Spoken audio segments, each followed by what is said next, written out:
The views and opinions expressed by the speaker, host, commentator, or other third party in Ariva webinars, e-learning events, and/or virtual masterclass are those of the speaker, host, commentator, or third party and do not necessarily reflect and represent the views and opinions of Ariva.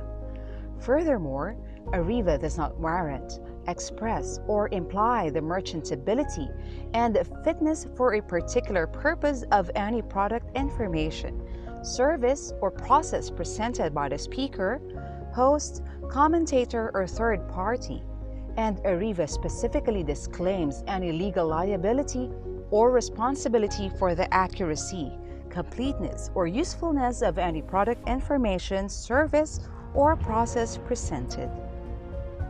Finally, material or information presentation, opinion, process, or service by, on any trade name, trademark, manufacturer, or otherwise during Ariva webinars, e-learning events, and/or virtual masterclass do not constitute or imply Ariva's endorsement or recommendation of such opinion, process, service, item, or organization.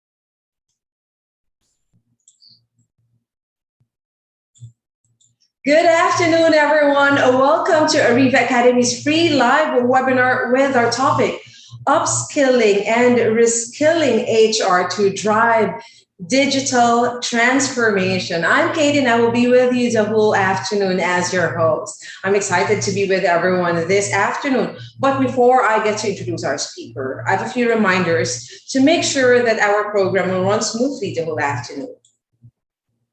Ariva is committed to protecting your privacy, hence stricter security of this webinar has been implemented. For better viewing of your Zoom experience, we encourage you to please update your Zoom application by visiting their website. And for participants who are using their mobile data to view this webinar, you can go to either the Google Play Store or the Apple Store so you can download and install the Zoom app. Now, I want to know who here is joining an Ariva Academy webinar for the first time. Can you type hi here in the chat box? Also, let me know where you're located right now. I'm here in Parañaque City. We're having a very beautiful sunny afternoon.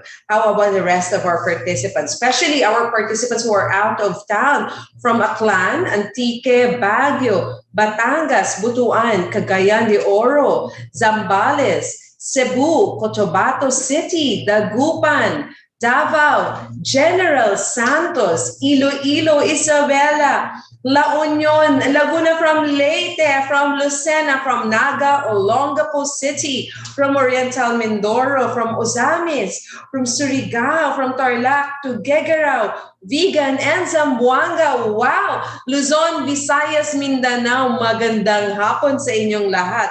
But aside from our viewers here in the Philippines, we have viewers who are watching us from out of the country right now. So let me greet our viewers who are watching us from Doha, Qatar, from India, from Malaysia, from Saudi Arabia, and from UAE and USA. Hello, Philippines. Hello, world. Wow, we are very happy to have you here with us. We have someone who's watching us also from Japan. Hello there, Owen. And I read Masbate has 41 degrees heat index right now. Ryan, make sure you're hydrated and go somewhere cooler, okay? We are very happy to have our participants with us right now. And thank you also for those who've been attending our past webinars or past learning events. And thank you for being with us here again today. Oops, I'm sorry. Let's do an audio check before I move on. I want to make sure that once our speaker is on screen, you will be able to hear the discussion loud and clear. Can you type 111 here in the chat box if you're able to hear me clearly? You can also type 222 if you can't hear anything. 2121 for those of you who can hear me, but the sound is breaking up. Or type question mark if you don't understand what is happening. We'll try to help you out. So far, I'm seeing a lot of 111s. I think I saw 12121. If you're having trouble with your audio, please have it checked. I want to make sure that you will really hear everything that our speaker will be discussing. So later we'll have a 5-minute break. I'll be announcing that.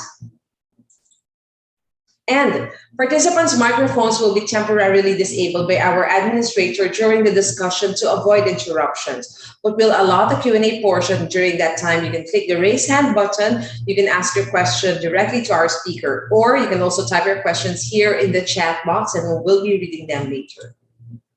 An e-certificate of attendance will be awarded to participants who will successfully complete the entire virtual masterclass, and they will be available 3 to 5 days after the learning session. Please make sure your cameras are turned on all throughout our session this afternoon as proof of your attendance. Thank you for that. And also, please help us build and improve our service with your comments and feedback. You can scan this QR code and that will bring you to the feedback form. At the end of our session, please fill out the form and then send it back to us. Thank you. There you have it. I'm ready to introduce our speaker. Our speaker for today is the founder and CEO of Hungry Workhorse, a digital culture and customer experience transformation consulting firm. He's also chairman of My Legal Wiz, the first subscription-based cloud-enabled legal knowledge and research assistance platform in Asia. He's an Institute Fellow at the US-based Institute for Digital Transformation. He's the chairman of the Digital Transformation IT and Enterprise Governance Program Committee at Finex Academy. He's a business columnist and writer for Manila Times, Manila Bulletin, and the Business World. He recently received the Global Topmost Innovation Leader Award during the World Innovation Congress held in India. He's a contributing author and of the recently launched global book, Digital Transformation Demystified, and editor-in-chief and contributing author of the book, Ethics, Enduring or Evolving. So everyone, let us welcome our speaker, Mr. Ray Lugtu. I'm happy to be here. Let me share my screen. Yes, please.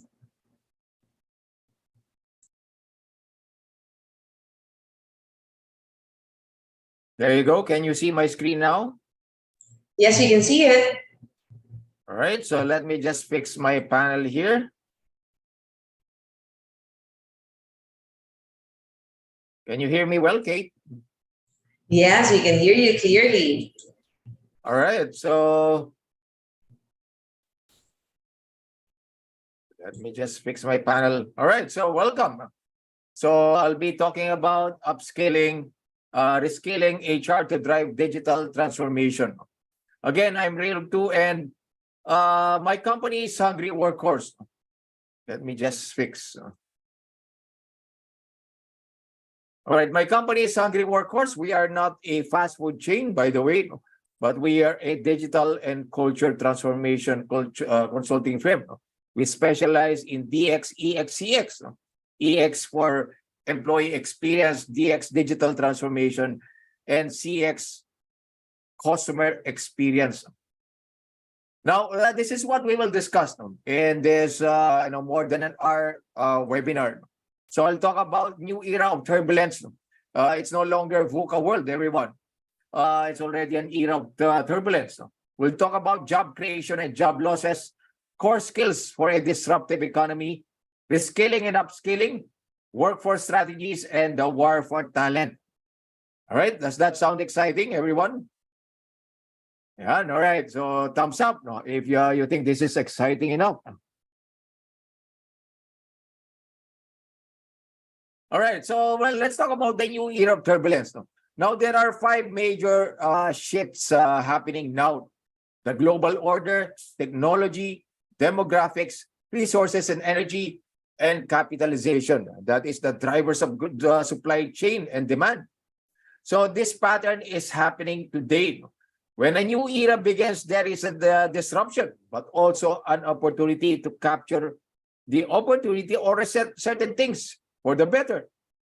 If that is indeed what is happening today, the key question is how quickly can we forge ahead and create progress out of it? Now, let me type in the, can you answer this question? If you can type in the chat, yes or no. Do you believe that we are indeed in a new era of turbulence? It is no longer a VUCA world, but a new era of turbulence. Type in the chat, everyone. Yes, if you agree, and no, if you don't agree.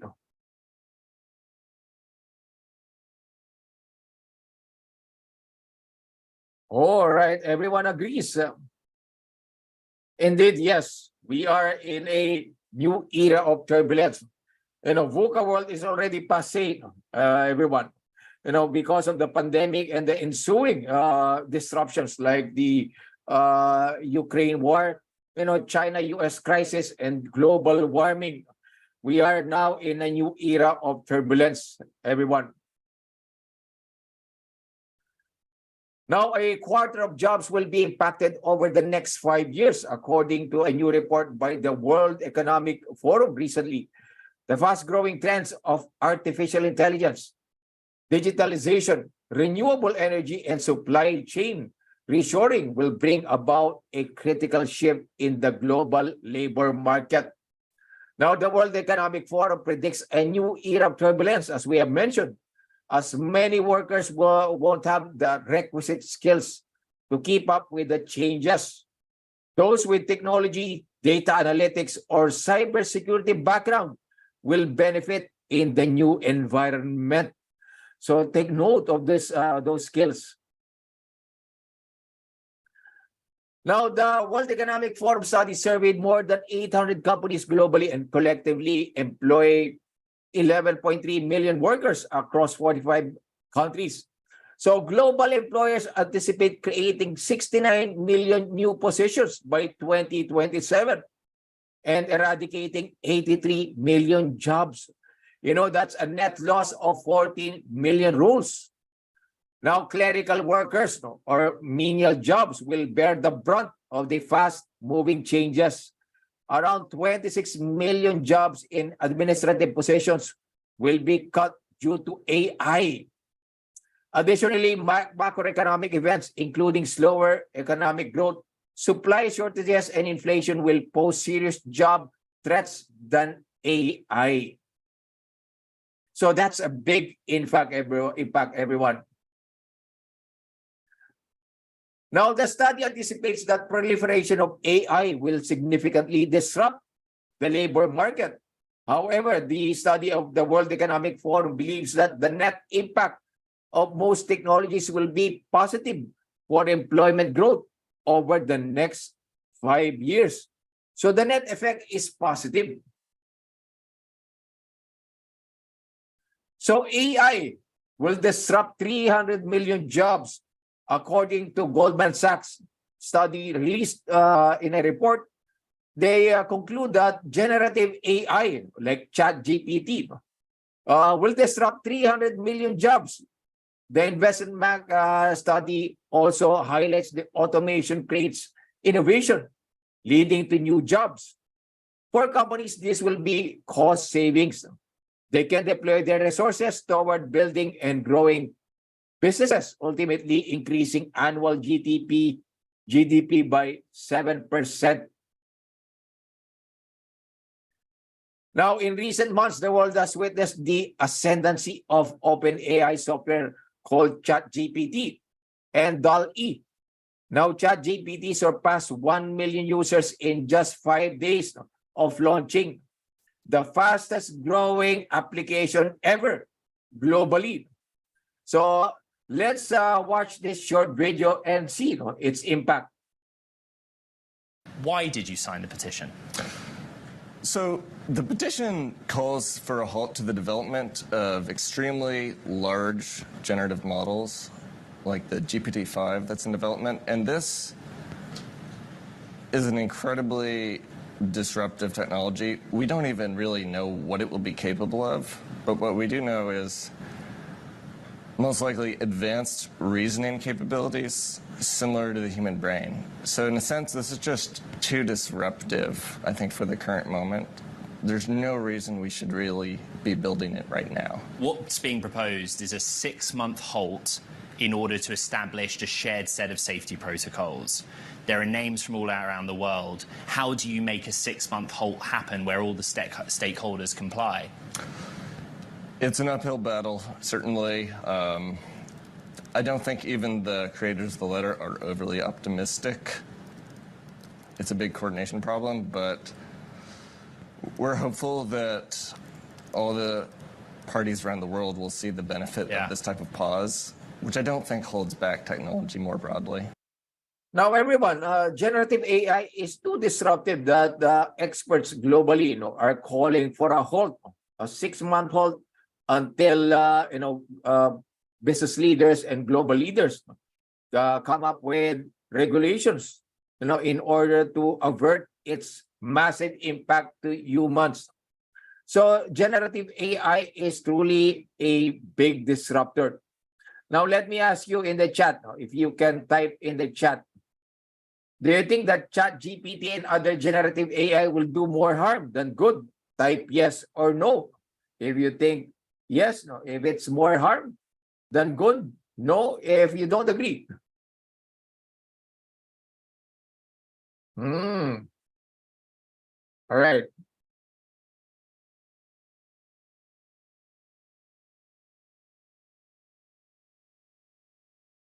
Wow, there's more participants who think that ChatGPT will do good than harm. Right. Now, ChatGPT, everyone, and other generative AI are available now. In fact, I use that. My company uses that in our content management. It is doing good as far as we know. But there are ethical considerations, and depending on your context, you will say that it will do more harm than good. That's why it is disruptive, everyone. There's a lot of uncertainties behind generative AI and ChatGPT. So harm, the next gen will be dependent on using AIs. So guys, that's why in the previous video, there's a call for a global halt, because if the advancement continues, it will definitely harm jobs. It will replace even thinking jobs, because this AI will be self-aware, will be thinking by itself. So there's a need to stop the development. But it's there. It's being used now by many businesses. Let's talk about job creation. So job creation, we said that net, the developments in technology will create more jobs. That's the net effect. Jobs will be created, but jobs will be lost. But the net effect is a job creation net effect.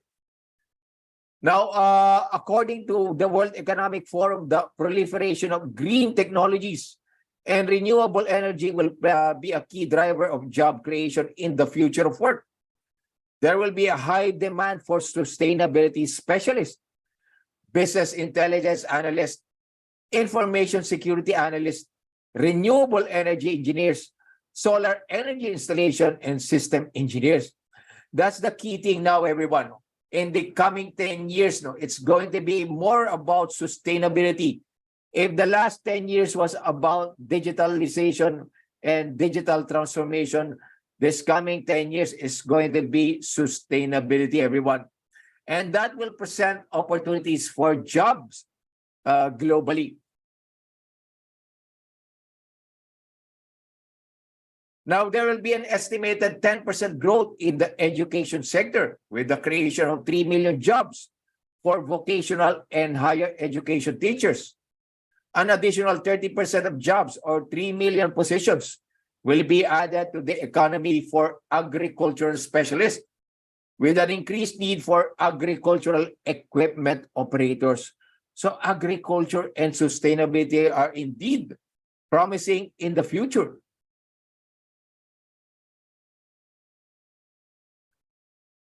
Now, in the next table, this is lifted from the latest study of the World Economic Forum. Now, this graph presents data on jobs that are expected to see the most absolute growth and decline. And survey results suggest that the highest growth from 2023 to 2027 will be for agricultural equipment operators. So that's going to be the biggest. Take a look at this. And then heavy truck and bus drivers, vocational educational teachers, mechanics and machinery repairers, business development specialists. Now, if you take a look at the other bottom, digital transformation is still going to be a big thing.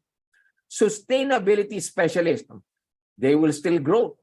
Digital marketing and strategy specialists.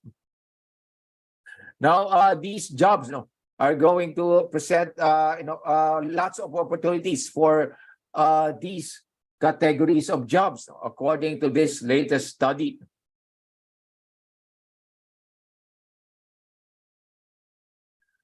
Now, in this next table, employers have increased green job hiring rates, with year-on-year green job growth exceeding the overall hiring rate growth every year since 2019, as shown in this figure. If you take a look at the dark blue bar, so the hiring for green jobs, those related to agriculture and sustainability, have already surpassed the overall hiring rate. This has resulted in sustainability jobs making up 3 of the top 10 fastest growing roles on LinkedIn platform over the last 4 years, including sustainability analyst, sustainability specialist, and sustainability managers. While the proportion of the labor force reporting green skills is rising to meet the increased demand, growing by almost 40% since 2015, from 9% to 13%. Now, so take note, sustainability jobs. These jobs were unheard of a few years ago, but now they are in high demand.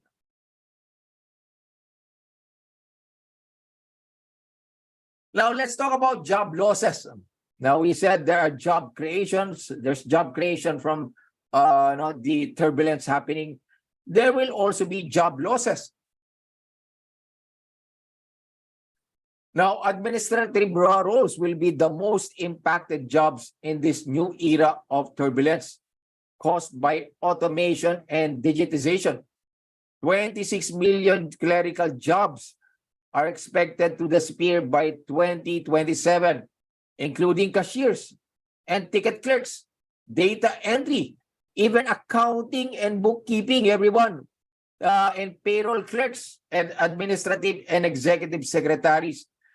These jobs are going to be lost, 26 million of them by 2027.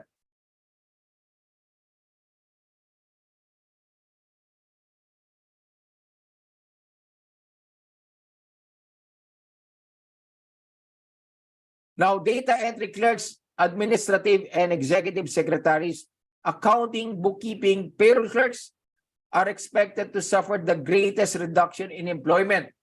If you take a look at this figure, so data clerks, admin, executive secretaries, accounting, even security guards, everyone, building caretakers, cashiers, all of these menial jobs are expected to suffer the greatest reduction in employment. Combined, these three roles make up over half of the total expected job destruction. These three roles.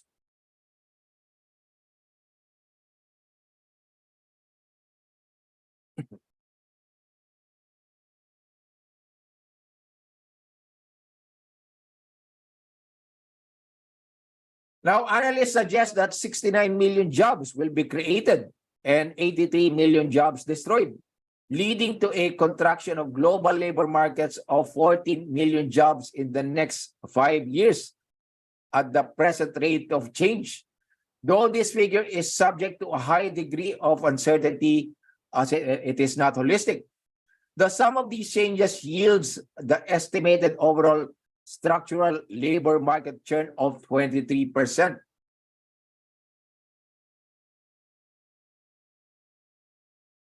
Now, in this figure, it plots these absolute net growth estimates versus churn for each role for which the survey has sufficient data.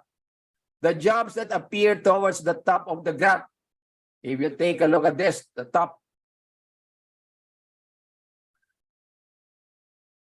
are expected to be growing in largest absolute numbers, while those at the bottom of the graph are expected to be declining. If we take a look at this graph, AI, machine learning specialists, database architects, sustainability specialists, heavy truck and bus drivers, digital transformation specialists, guys. So, my consultancy is still going to be here for the next 10 years. And agricultural equipment operators. So all of these will experience high growth, whereas the bottom will experience declines. Jobs clustered around zero net growth are expected to churn in the next 5 years.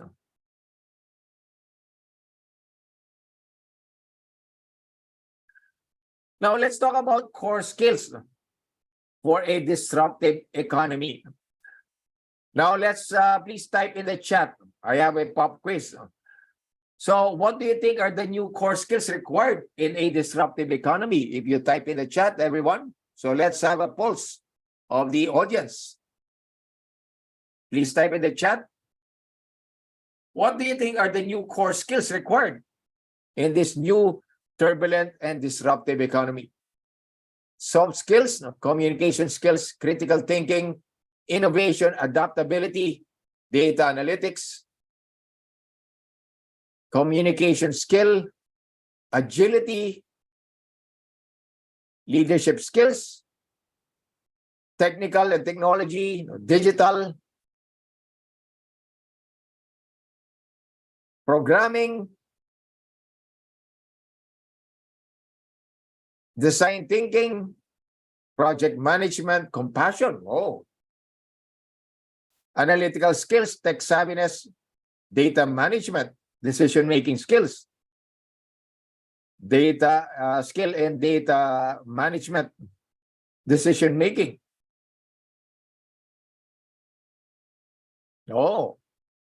Yes, these are the skills. Collaboration, leadership skills, communication, empathy,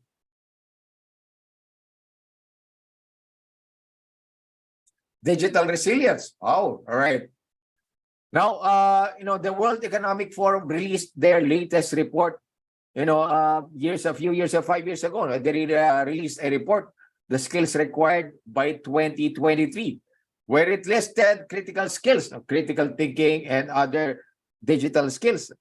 But what skills are required in the next 10 years, based on the report of the World Economic Forum?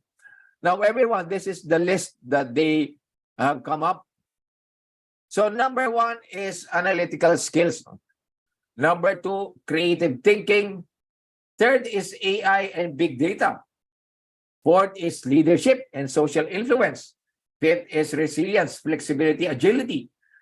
6 is curiosity, lifelong learning. 7 is technological literacy. Design and user experience on the 8th.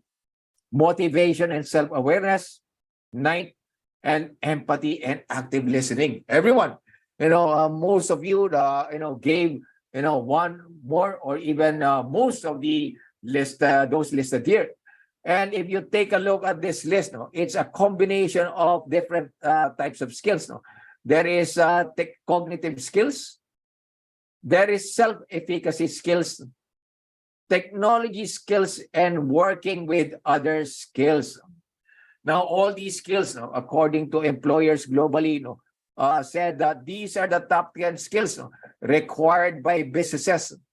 And analytical and creative thinking skills lead the way. They mirror the most necessary skills for the present day. Now, guys, let me ask you, no, do you agree with this list? No? If you can type yes, I agree. No, if you don't agree, no, type in the chat.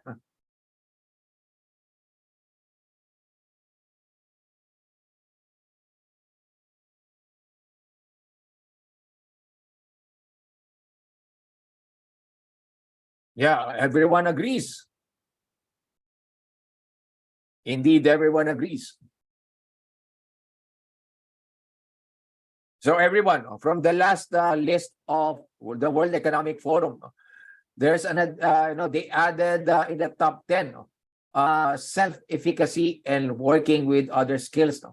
Before the list, the top 10 was all about technology and cognitive skills. But in the next 10 years, they added self-efficacy skills, like resilience, flexibility and agility, curiosity and lifelong learning, motivation and self-awareness, as well as working with others, like leadership and social influence, and empathy and active listening. Those are big changes and big additions to this list. Now let's dig deep into these findings. Now this figure shows the core skills required by workers today. As in 2020, analytical thinking is considered to be a core skill by more companies than any other skill, and constitutes an average 9% of the core skills reported.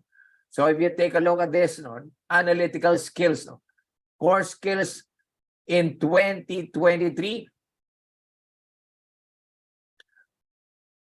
Another cognitive skill is creative thinking. It ranks second, ahead of 3 self-efficacy skills: resilience, flexibility, and agility, motivation and self-awareness, and curiosity and lifelong learning.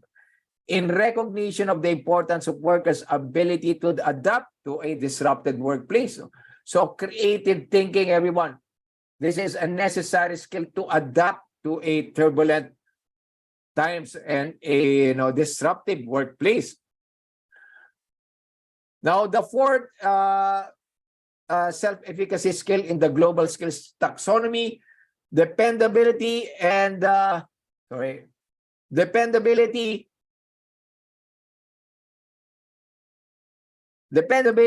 attention to detail ranks 7 behind technological literacy. So take a look at this. So you have the self-efficacy skills here: resilience, flexibility, motivation, self-awareness, curiosity and lifelong learning, and then dependability here behind technological literacy, empathy, leadership, and social influence. Now, the top 20, 11 to 20. Take a look at this. System thinking, talent management is number 12. Service orientation, resource management and operations, AI and big data, and so on.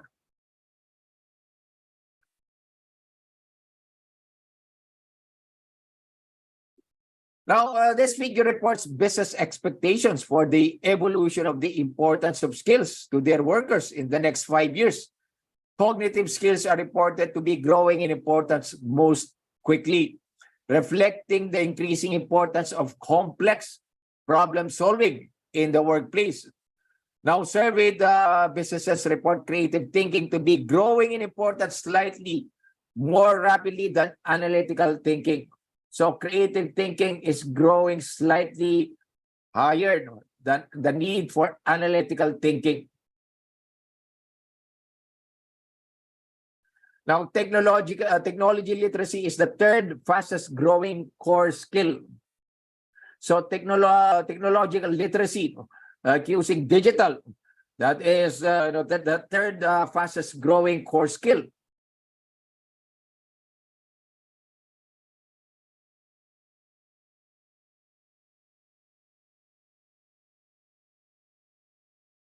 Now, if we take a look at this, the top industries increasing skill requirements.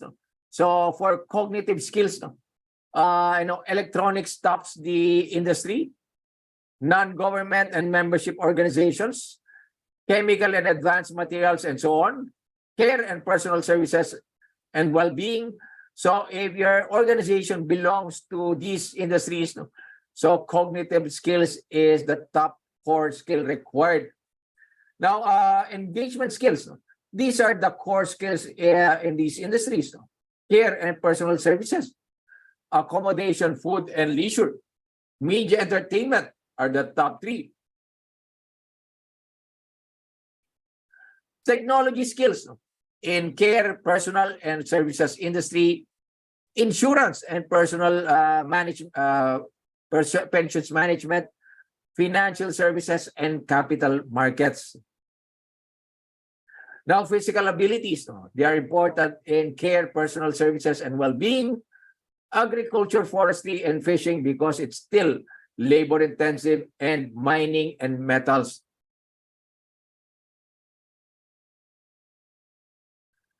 Management skills.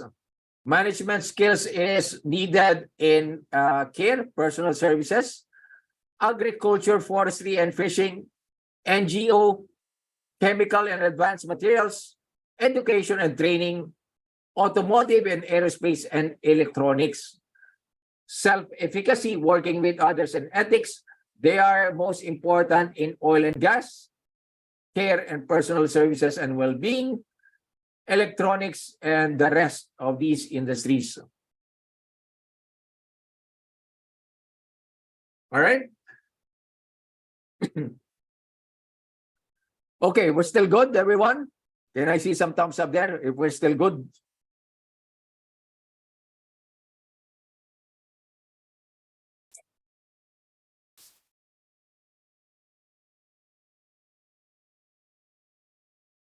Everyone is still good. Now let's move to our next topic.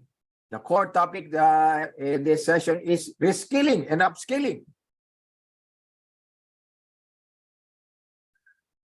Now, this figure presents cross-functional skills ranked by the priority assigned by the companies to them within their reskilling and upskilling strategies scheduled for 2023 to 2027, and an estimate of the composition of the average corporate skills strategy. The difference between this reskilling rank and the ranking of skills according to their current importance is also noted.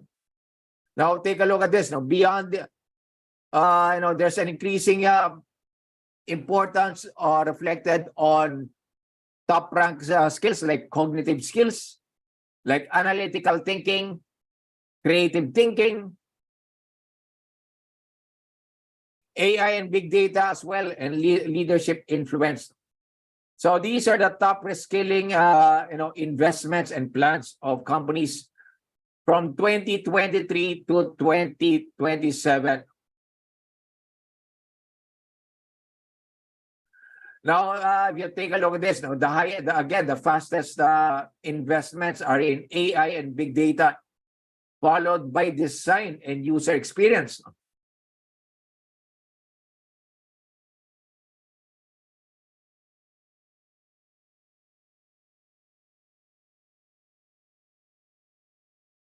Now, this figure illustrates broader trends which will reshape the future of cross-functional workplace skills in the coming 5 years. Though companies assess self-efficacy skills to have a high importance at present, so where is self-efficacy here? No? Let us see self-efficacy. Resilience, motivation, curiosity, and lifelong learning. So they have high importance at present. Following recent disruptions, they will be relatively disemphasized in skill strategies from 2023 to 2027. Now, technology skills will receive greater emphasis in skill strategies relative to their current importance, in particular, AI and big data. So in the coming years, everyone, this AI and big data, we will see bigger investments relative to the self-efficacy skills here.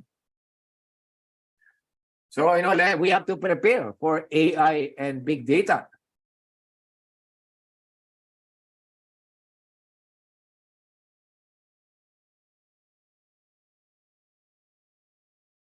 Now, the third dimension of the reskilling and upskilling landscape, besides the skills needed for work and the training strategies identified by employers, is the range of upskilling and reskilling choices made by individual learners. Research conducted by Coursera for this report suggests that skills such as programming, resource management and operations, networks and cybersecurity, and design and user experience. These choices sometimes align with the skills business seek, as reported in responses to the Future of Job survey. And many of these skills are foundational to achieving higher proficiencies in sought-after skills such as AI and big data. So similarly, individual learners are prioritizing reading, writing, and mathematics, which, while rarely an explicit corporate focus, are critical foundational skills for any career.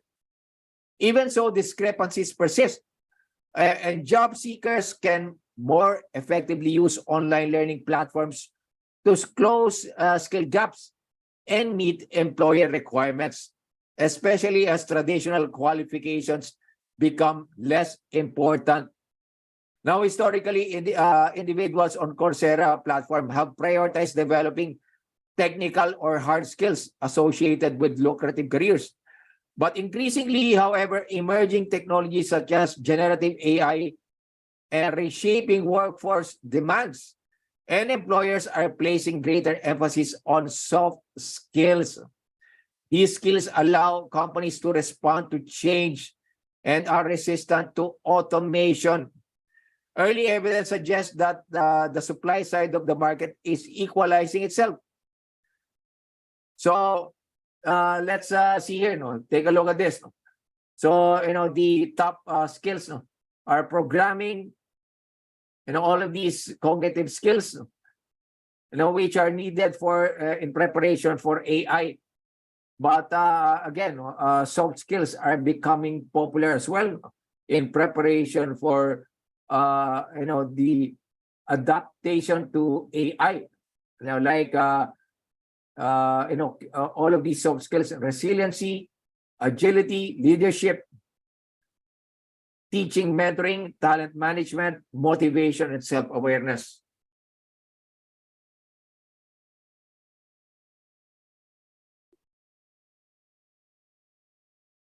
Now, this figure shows broader trends in skill strategies across the full spectrum of attitudes covered by the Global Skills Study. Across industries only, care, personal service and well-being, education and training, and medical and healthcare services prioritize working with others over the self-efficacy skills emphasized elsewhere. So take a look at this. Let's see this. So self-efficacy, working with others, and ethics.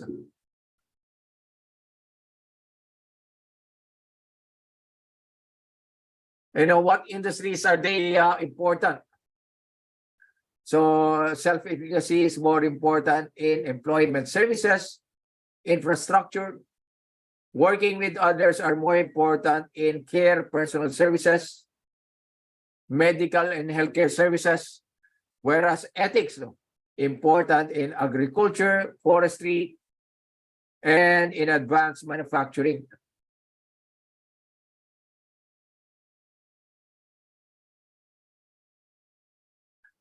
Now, let's talk about workplace strategies. So what are the strategies that HR practitioners and business leaders can adopt in order to address these growing core skills and shifts in the core skills?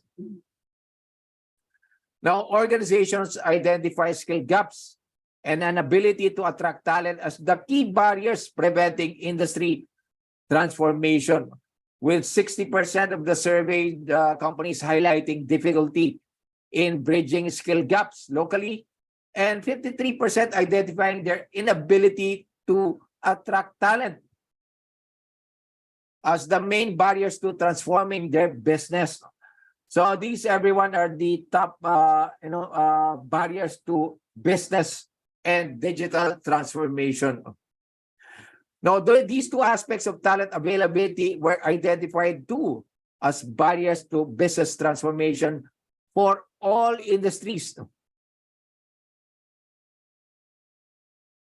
Now, the inability to attract talent is particularly prevalent in the electronics as well as automotive and aerospace sectors, where it is ranked as the most significant barrier in addition to these barriers. So over half of the companies. All right. Company size also emerges as a factor, with SMEs 20% less likely to identify lack of skilled talent as a barrier than large corporations. Businesses see talent as more strategically limiting to their performance than availability of capital.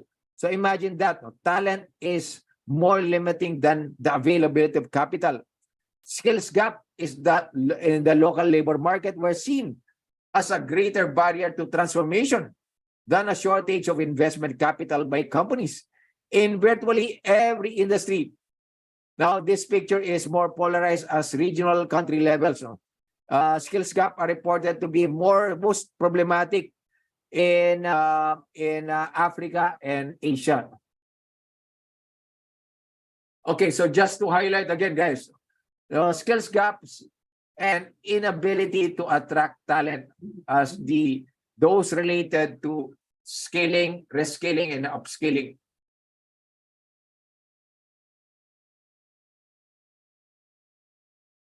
Now, by award margin, surveyed companies report that investing in learning and training on the job and automating processes are the most common workforce strategies which will be adopted to deliver their organization's business goals.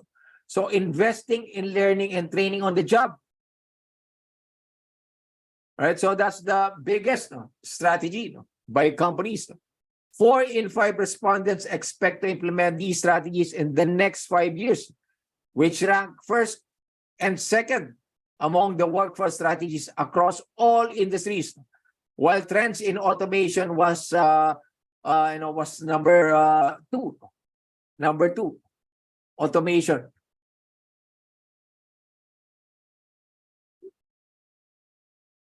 So investing in learning and training on the job is still the biggest workforce strategy of organizations across industries.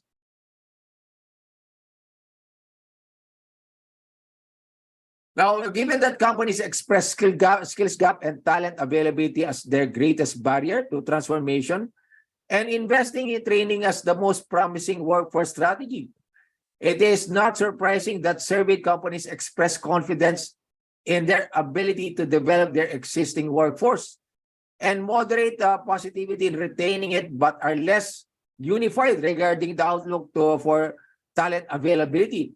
So organizations globally are confident that they can develop their talent internally, but they're not optimistic in getting talent outside.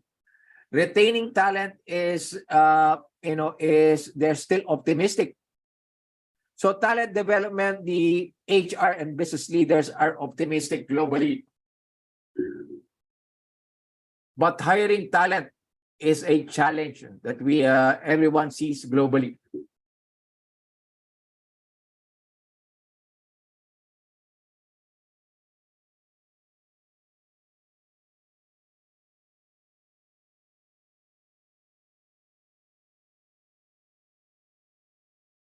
Now, in this figure, businesses consider improving talent progression and promotion processes to be the most promising way to increase the availability of talent in their organization.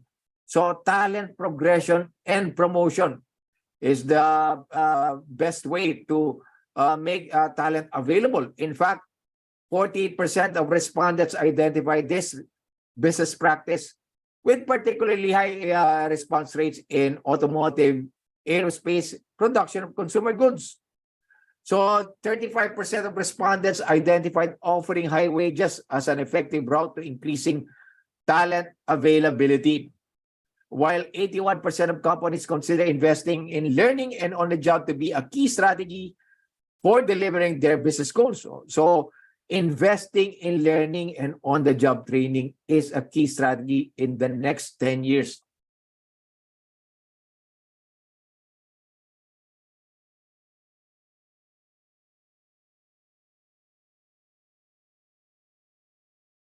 Now, as with skills assessment mechanisms, this graph shows the evaluation of work experience, which remains by far the top skills assessment mechanism used when businesses hire workers. This factor is used by 71% of the businesses. So evaluation of work experience is the top mechanism used. The second is proprietary skills assessment. And then the third is the completion of a university degree. So work experience trumps completion of a university degree.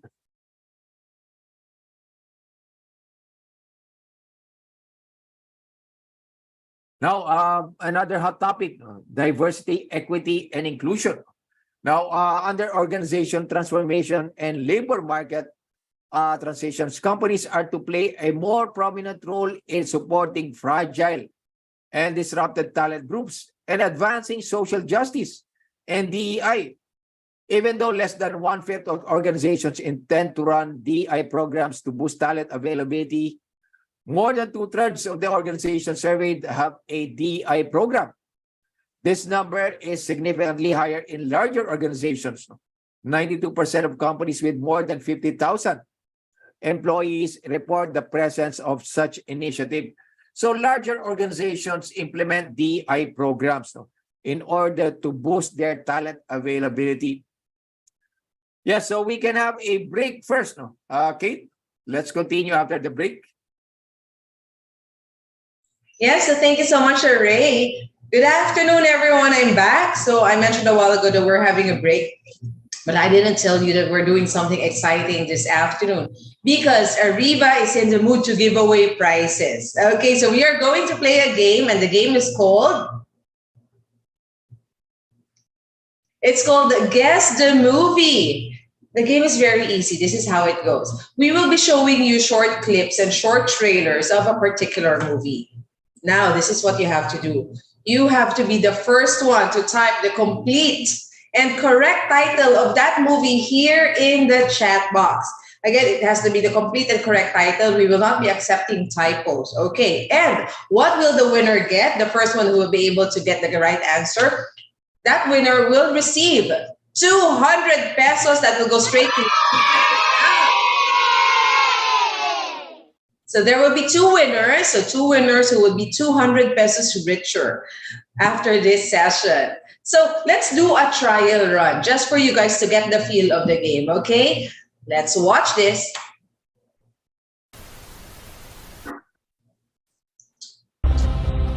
You're not in Kansas anymore. You're on Pandora. You should see your faces. We have an indigenous population called the Na'vi. They are very hard to kill. This is why we're here. Because this little gray rock sells for 20 million a kilo. Their village happens to be resting on the richest deposit, and they need to relocate. Those savages are threatening our whole operation. There you go. Wow. The chat box is moving way too fast for me to really makahabol. So we have, the answers are actually just one, Avatar, but there are some variations. Avatar 1, Avatar Way of Water, and the others are just saying Avatar. Let's see, what is the correct title of that movie? It is, yes, Avatar. So just that, nothing else. So now you know how the game goes. Let's watch this next clip because it will give you 200 pesos.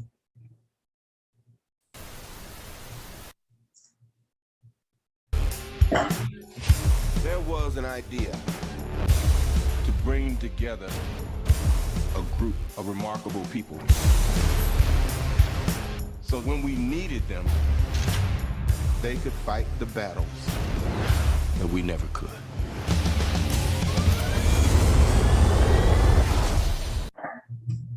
There you go. Ang bilis ulit ng chat box. I'm seeing Avengers, The Avengers, X-Men. How about the other? Avenger.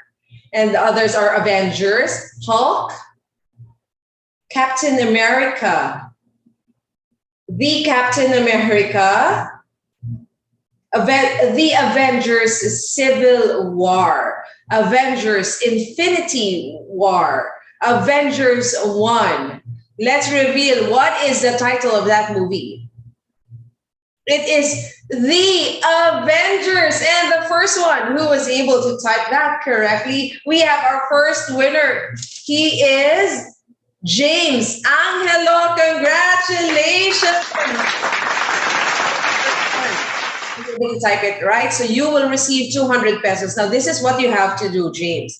Please send your GCash account number privately to Ariva Academy Philippines here in the chat box. Again, send it to us privately, okay? Don't send it to everyone so you will protect your data, okay? Send it to us and then in a little while you will receive your 200 pesos. Now, James, because you've won already, you won't be able to join the game anymore. Is that okay? So that your other co-participants will get a chance in getting the last 200 pesos. Okay, congratulations again. Now, to the rest of our participants, one more 200 pesos is at stake. So it might be yours. Let's watch this.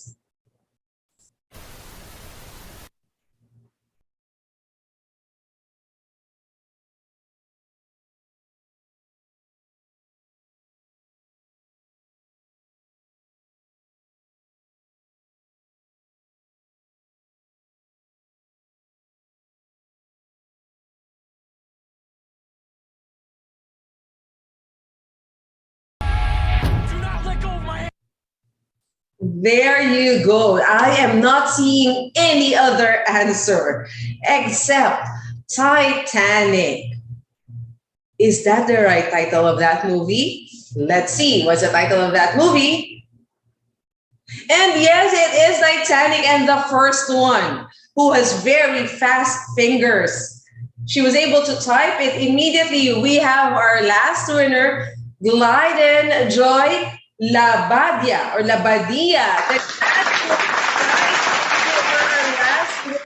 You will also receive 200 pesos. So please send your GCash account number to Ariva Academy Philippines here in the chat box. So we'll be waiting for your number so that we can send you your prize. Congratulations to James Angelo and to Gladian. Congratulations and thank you to everyone who joined. I hope you guys had fun.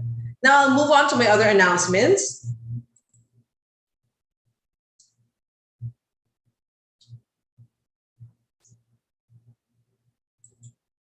Stay on top of our insights and updates. Stay connected with Ariva Academy. You can join Ariva Academy's Facebook group. You can also like Ariva Academy's Facebook page. You can follow Ariva Academy in LinkedIn and also visit our website, www.ariva.com.ph. And I am inviting everyone to be a part of the growing Ariva Academy Viber community. You can scan the QR code and that will bring you instantly inside our Viber community. And for those of you who might have missed the other free live webinars that we offered, starting 2020, we really have a lot. You can all catch them in our YouTube channels. So all you have to do is subscribe to these channels so you can watch all of those free live webinars. Here are also some of our upcoming learning events. I'd like to invite you to join us for these programs. On May 9, we are having another free live webinar with this topic, High Performance Finance Teams, Top Skill Set for its Sustainable Finance and Accounting Professionals. Again, this will be on May 9 already. And yes, we are still accepting registration for this one. On May 10, we have the DOLE Department Order 1A3, Provisions and Compliance, revised rules on the administration and enforcement of labor laws. Again, that will be on May 10 already. Effective time management skills, how to create a hybrid work schedule to harmonize remote and office work. This will be on May 10 as well. On May 12, we have the 19th, hitting targets through innovative collection and receivables strategies. On May 17, fourth, fundamentals of cash flow and working capital management, cash flow analysis, budgeting, and forecasting. On May 18, mini MBA in supply chain management. The 10th, effective administration of salary and payroll law will be on May 19. On May 25, we have project management essentials for non-project managers. Another free live webinar will happen at the end of the month. This one is really interesting. It's starting a business, how to create and manage your own business. So we're looking forward to seeing our participants there also. Another free live webinar will be on June 1, behavioral-based interviewing skills. Hire the right people with the right skills for the right position. The next one is on June 2, how to develop your emotional intelligence for effective working relationships. And for those of you who are interested in inviting our speaker to conduct an in-house program exclusive for your team or for your company, we can help you out with that. You can give us a call or you can email us. Let us know what program or topic you have in mind. But here are some of the programs that we offer. You can check that out, but we have a lot more than that. So give us a call, email us, and we'll help you partner with the right speaker under Ariva Academy Speakers Bureau for that. There you have it. I won't be taking much of your time. I will be giving the floor back now to our speaker, Sir Ray. We're ready to listen to you again, sir. Thank you, Kate. That was a nice icebreaker. Let me share my screen again. There you go. So we ended the first half of my session with diversity, equity, and inclusion programs. Now we said that companies are, especially the big ones, are increasingly investing in DI programs, and we will see this happening, in many organizations in Philippines. Now, a majority of companies in every country and every industry express a net positive outlook for talent development of their existing workforce in the next 5 years. As shown in this figure, workforce development is most commonly considered the responsibility of workers and managers, with 27% of training provision to be furnished by on-the-job training and coaching. Now, this share may be compared to the 81% of companies noted at the beginning of this chapter that will employ learning and on-the-job training as a key strategy to deliver their business goals, with particular strong prevalence in industries like electronics and consumer goods, where companies almost unanimously express that this is a key part of their business strategy. Now, at 24%, companies assert that almost as a large fraction of training will be provided by internal training departments. 15% will be provided by employer-sponsored apprenticeships. External training solutions complete the list, with licensed training from professional associations, private sector online learning platforms, and university and other educational institutions comparatively disfavored company-to-company-led initiatives for closing skills gap. This trend is most apparent in the employment services sector.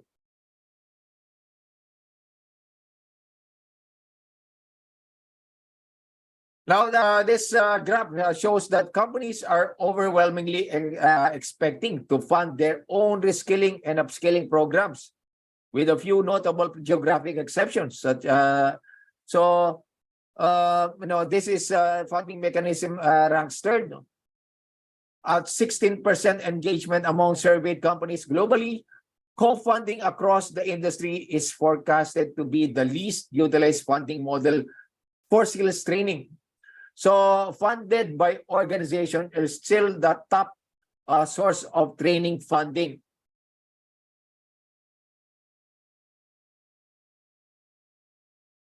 Now, learning habits are evolving to make training faster and more flexible.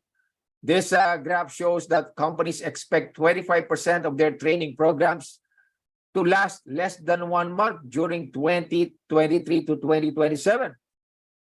Only 70% will last longer than a year following training. Just under 2/3 of employers expect an ROI within a year. So this is actually interesting. No? So within expected ROI, no? If you take a look at this, no, the highest is 6 to 12 months expectation of ROI. And the duration is more than a year. No? The biggest, no?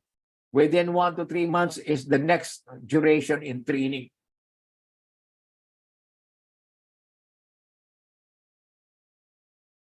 Now, reported skills gap remain wide despite accelerating investments in skills training.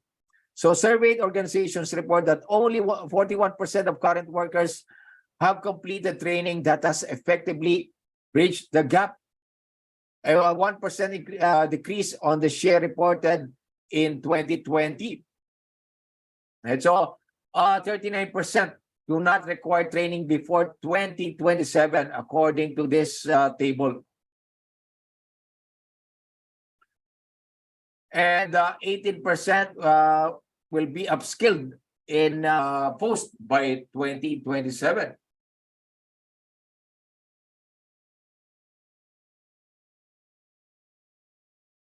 Now let's talk about war for talent development. Now the war for talent is over. We have been hearing from HR, professionals in the past years about the war for talent. That is already over long ago. In the fourth industrial revolution, organizations will wage a new war, a war for talent development. And we have seen in this study that it's all about talent development rather than buying talent. War for talent has been the mantra of many business executives that describes an organization's drive to fiercely recruit and retain talent. But in today's world of rapid digital transformation and disruptions, the talent that companies are looking for are not out there. Skills in artificial intelligence, digital transformation, machine learning, data science, among others, are just in short supply. Hence, companies are struggling to keep pace with the global and tech startup competitors, as well as changing consumer preferences brought about by the younger generations. So the question is, do we build talent or buy talent? That's why we are ushering in a new era for talent development. This philosophy is all about build versus buy. As revealed in a groundbreaking study by Josh Bersin, recently. In this research, rethinking the build versus buy talent, it found out that some of the highest performing organizations are internally building talent rather than buying talent. Now, let's ask the participants here. Is it better to build talent internally than buying talent? Type yes or no in the chat.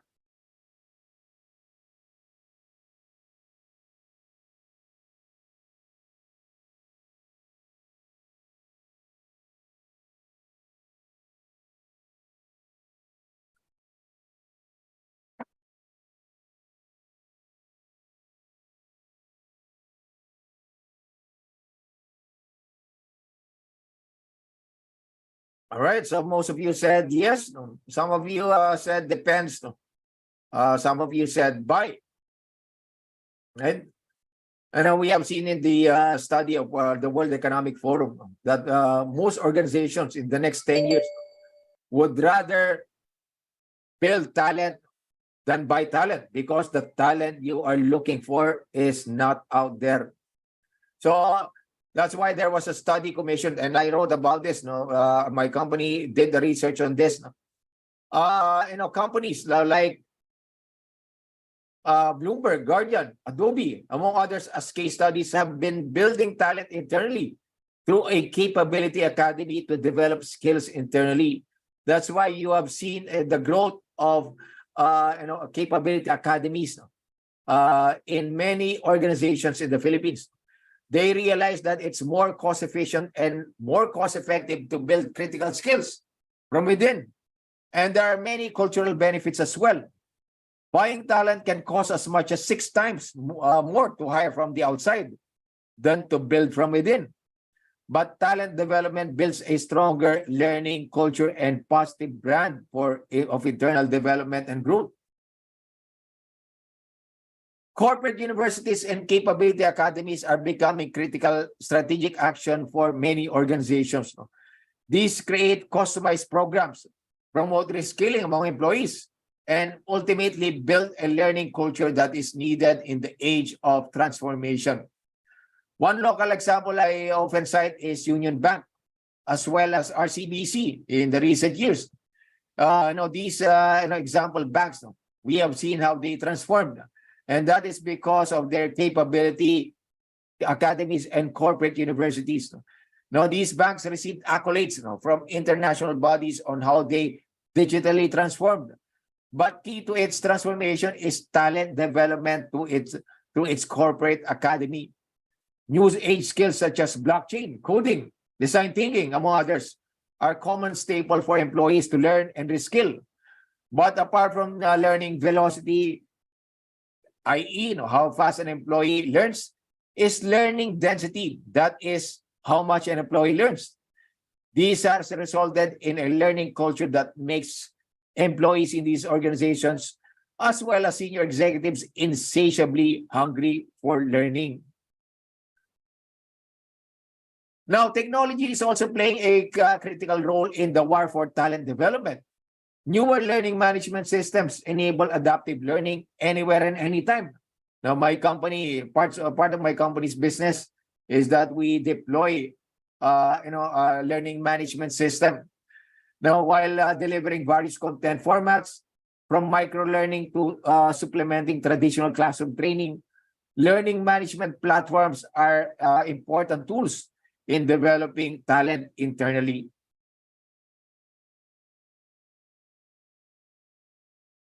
Now, reskilling and upskilling to win the war for talent development. The war for talent development has begun. Organizations need to embrace this new philosophy in order to stay ahead in this competitive business environment. While recruitment is still an important HR function, talent development and a learning culture will be new sources of competitive advantage for companies in this new era of turbulence. Now, that's the end of my presentation, and I thank everyone for listening.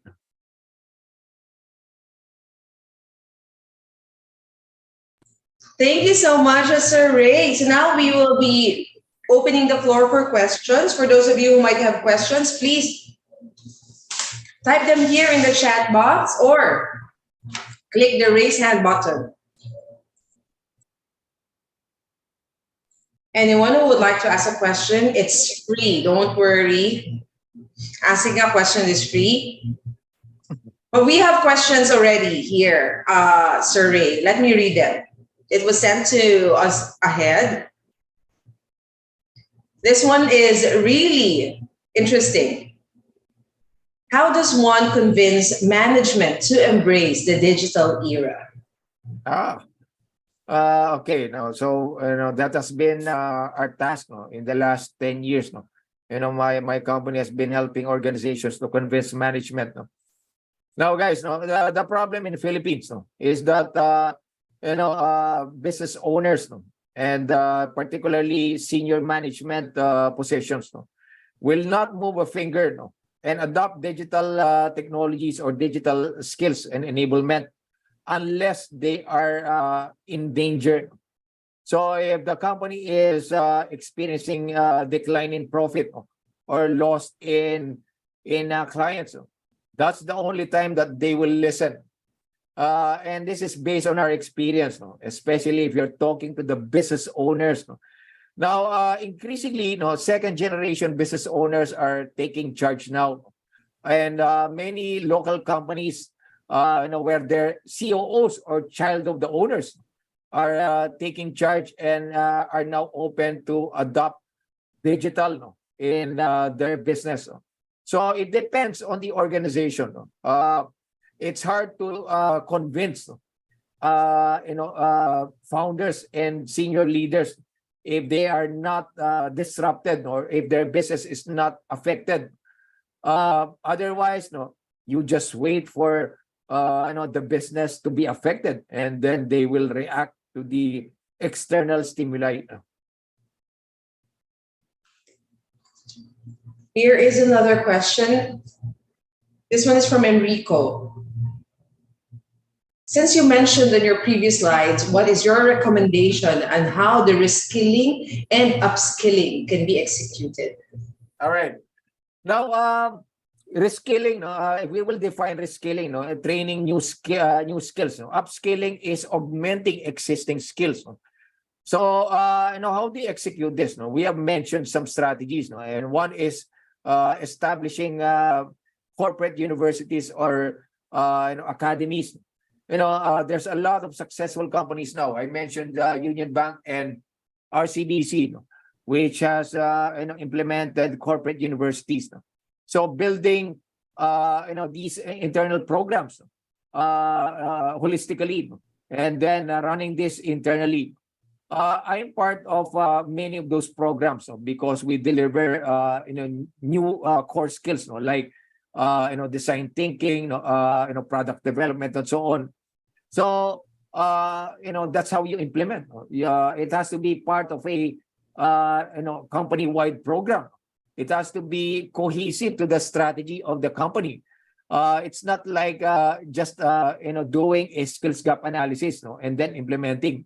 It has to be part of a grand strategy. Okay, next question. We have a lot of interesting questions here. This one, can everyone in the organization easily adapt to the digital transformation? The answer is no. Especially if you belong to the older generation. So especially if the skills being trained are digital skills, it's not easy for the older generation. So the digital natives are faster in learning all of these. But the other skills like critical thinking, analytical skills, surprisingly, many of the graduates now lack critical thinking skills and analytical skills, which are present among the older generations. So that's the gap that we see. While the younger generations entering the workforce are digital savvy, they lack analytical and critical thinking skills, which are present among the older generations. Now, how do you address this now? How do you address this gap? Now, we have been studying the decline of critical thinking, which includes creativity and analytical in the Philippines. And that is because of the education system that we have in the Philippines. And, our stand in as regards critical thinking is that it's either you have it or not. That's the sad part of this skill. It's either you have it at this age or not. It's not easy to learn, by the way. It's not something that you can just learn by training. Like you run an analytical skills training. It's not something that you can just learn from training, everyone. It takes long practice, especially at this age when you're an adult. It's not easy to learn analytical skills if you don't have it. If you want to acquire it, it has to be consistent, not just one training.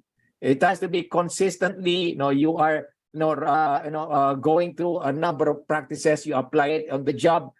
That's when you develop the skill. Otherwise, just plain training will not do the trick. Oh, thank you so much for that. So to parents out there, train your kids as early as now to really think critically. Okay, thank you so much. I have another question here. Okay. what are the possible systems that will make life for human resource persons easier? So HR, HR professional scape. No? That's what they meant. No, well, I think last year, no, I did deliver a webinar on HR transformation. No? I think if you recall that, Kate. No? So, I mentioned a number of interventions. No, technology-wise, no? There's a lot of technologies available out there. Human capital management platforms are advanced now. No? They use advanced AI and analytics tools. No? They can predict a lot of things. No? That will let you, HR professional, do your job better and more effectively. So HCM platforms are more advanced now than ever. Okay, thank you so much. We have another question here in the chat box. This is from Margarita. How can the organization manage the reduction of labor workforce in the digital transformation? Okay, so Margarita, when you meant manage, I suppose you meant how to remove talent or how to hire the right talent. When you are going through transformation, we do an audit of the skill set of the people. And usually the older generation, they cannot cope with the new skills. So they naturally leave the organization. On the other hand, those left behind, companies need to engage in a number of skills building, like design thinking, coding, programming, cybersecurity. All of those need to be consistently trained all throughout the organization. In one of our engagements, part of the engagement in digital transformation is what we call culture transformation. It's a multiple year of enablement where we run a number of programs like Agile Scrum, design thinking, innovative thinking, and so on. So it has to be all the organization members and consistently running it, and even doing reviews and checkpoints. Apart from that, it has to be practiced by organizations following the 70-20-10 rule of learning, where learning happens 70% of the time on the job, and training is only 10%. So that's how we execute that in organizations. Okay, thank you for that. Okay, questions are coming in. Here you go. How to encourage some organizations to engage in upskilling and reskilling digital transformation? And did digital transformation affect human capital? So how to encourage some organizations to engage in upskilling and reskilling? Now, si Joanna, Now, Joanna, one of the things we do before we engage is we run a survey across the organization to do an audit of the skill set. Now, this instrument is used to measure the capabilities in terms of innovation across the organization. So we baseline that and we compare that to the vision of the CEO and the board. And from there, we see the gap and we identify skills that need to be trained in terms of reskilling and upskilling. So the next question is, did digital transformation affect human capital? Yes, definitely. In many of our clients, it indeed affected human capital in terms of their enablement, in terms of hiring, in terms of even retiring people that cannot cope with the digital transformation. Indeed, it has affected human capital. Okay, thank you so much. Another question. What are the challenges brought by digitalization to HR practitioners? What are the challenges? Well, of course, scaling and upskilling, that's the topic. That's the main requirement of HR. No? How do you now make your talent pool capable and enabled to cope with the turbulent era that we have now? So organizations to become competitive, you need to adapt to technology. Like AI is becoming big. When the pandemic struck, many organizations shifted to digital. Setting up e-commerce sites, digitizing processes. So if the employees are not enabled, that's going to be a big challenge for HR practitioners. That's why, again, going back to our intervention, you need to baseline the organization's skill set, and then conduct a program. So it has to be programmatic, not just one-off training of employees. It has to be programmatic, and the impact of any training is monitored on the job.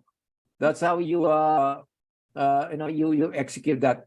But interestingly, many HR practitioners do not yet fully understand the culture transformation concept. So when implementing digital transformation, HR has a big important role in an organization. There's a big role, but surprisingly, many HR practitioners view it as a simple training program. It is not just a training program. It has to be a strategy. HR is becoming strategic in your job during this time. Oh, thank you so much. I'm not seeing any other questions. Okay, wait, may humabol na question. This one is from Danica. Excuse me. What's an advice you can give to people who want to pursue or who have just started a career in talent development, learning and development in this age of turbulence? All right, that's a good question. I wrote about how the impact of technology in talent development. So as a talent development practitioner, you should explore various interventions, various methodologies, and explore even new providers. So you have to scan the environment on what's best out there, especially when it comes to technology, the provider. You have to do a scan and then assess the capability of those providers and technology, and learn those technologies. Even you yourself, you can learn how to create learning content, learning and development content that is engaging, that uses technology. So there's a lot of courses out there. You can adapt to that now. ChatGPT is something that you can use in learning and development instead of just dismissing it. It's something that HR and talent development practitioners can embrace. AI is a big disruptor, yes, but it is also an enabler for talent development and L&D practitioners. Oh, thank you for that. We have a question here from Leonard, but it's very similar to this other question, so I'll just put them together. What are the negative impacts or the risk of using technology in HR management? Well, the risk is that if you choose the wrong technology, that's the risk. All right. So, there's different technology out there. Some technologies are hard to use. Some technologies are expensive to use. It's not customizable. So it's important, everyone, that you get the advice of practitioners in the industry that knows technology and knows HR at the same time. If you hear a particular vendor selling technology, and then you did not hear the rest of the vendors, then you're at the risk of deciding on limited know-how. That's the problem of many HR organizations in the Philippines. Deciding on particular technologies which are expensive, hard to use, not user-friendly, not customizable, and you're stuck with that platform for the next 5 years. So, when investing in technology, it has to be properly evaluated and assessed. There you go. That is our last question, Sir Ray. So thank you. So, okay, may humabol ulit. Sige, this will be the last question. Let's read it. This is from Carlo. Will AI affect labor relations in the near future? LR is more of relationship building compared to other facets of HR. So labor relations is a one-to-one thing. So we showed earlier, Kate, the skills of the future, like influencing, empathy. So these skills are still going to be big in the next 10 years. So labor relations, if you're in labor relations, you're still safe, because that cannot be replaced by AI. Right. So I think the impact to labor relations is that you will have new profiles of labor in the coming years. Instead of just physical labor, you will be talking to labor or workers that have higher skill sets. So that's the change in labor relations. There you have it. So thank you everyone, to all of our participants, and thank you to our speaker, our Sir Ray. Because of that, we'd like to present you with a certificate. Let me just show it and read it. Ariva Academy Learning Development at its finest gratefully presents the Certificate of Appreciation to Reynaldo C. Lugtu Jr. for imparting his professional expertise, valuable insights, knowledge, and wisdom as a resource speaker during the conduct of online learning session entitled Upskilling and Reskilling HR to Drive Digital Transformation, given this 5th day of May 2023 via Zoom conference. Signed by J.M. Hansen, Chairman and Chief Strategist, Learning Event Producer, Michelle Irish Malonda Samson, President and Chief Learning and Development Strategist. Ladies and gentlemen, a round of applause for our speaker. Maraming salamat, sir, for sharing your insights, your knowledge to our participants. Now, before we call it a day, let's ask our participants to open their cameras. Let's have a group photo. So please join us, Sir Ray. Let's have a group photo with our participants.